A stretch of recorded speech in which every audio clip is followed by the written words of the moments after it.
everybody, it's Miss Butler and I'm here to tell you about the Measuring Liquid Volume Lab. So I'm super excited. This is one of my favorite labs that we do this year, and there's a lot of equipment that we're going to use and a lot of directions to follow. So we are going to watch this video and then you're going to take the quiz on Moodle to make sure that you're ready for the lab. So to start out with the lab, we have these materials in a white bin. And it's really important to remember that all of the materials need to stay in the white bin for the whole lab. You have a beaker of a water that has yellow food coloring in it and a pipette, a beaker with blue water and a pipette, and a beaker with red water and a pipette, a graduated cylinder, test tubes that are inside of a test tube rack. The test tubes are labeled A through F, and that will be important to know for your lab. So here's some reminders for the lab. You're going to make sure that you follow all of the instructions on the lab sheet very carefully. You are getting graded on your ability to accurately measure liquid volume and on your ability to follow directions. If you don't follow the directions, you will not get the correct result for your lab. It's also important to remember that we don't mix the pipettes. So the yellow pipette always stays with the yellow water. This will always stay with the blue water. This will always stay with the red water. Never mix those up together.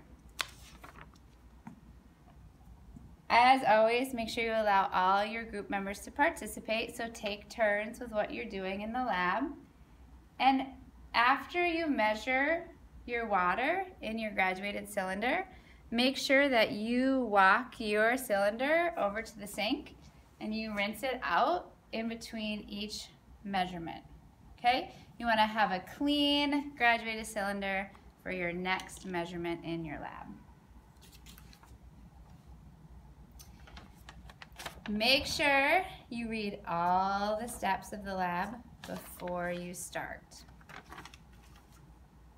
While you are reading through the directions, and you'll notice that there are some places where it will tell you to record things on your data table. You'll have a data table. This is your lab report, and so on your lab report there's a data table. There's a place to make some sketches when you're finished with the lab. And then there are some lab questions that you'll probably be completing for homework and turning in the next day in class. Okay.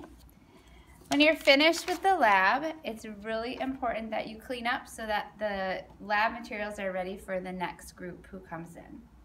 So the first thing that you're going to do is you're going to remember that test tubes never travel alone. They always travel in the test tube rack.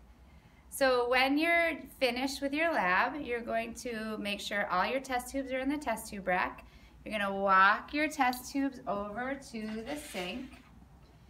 You're going to rinse them out, dump them out, and then rinse them out. So there's no colored water left inside the test tubes, and then you're going to turn them upside down on your test tube rack to dry. Okay? Rinse out all your test tubes, put them upside down, then you can bring them back and put them back in your bin. You're going to make sure that you rinse out the graduated cylinder. The colored water will stay and the pipettes will stay in the right beaker, and that will just stay like that for the next class. You're going to make sure that you put everything back in your white bin, put your white bin on the counter for the next class, grab a paper towel, wipe down your table, and push in your chair. And that's it.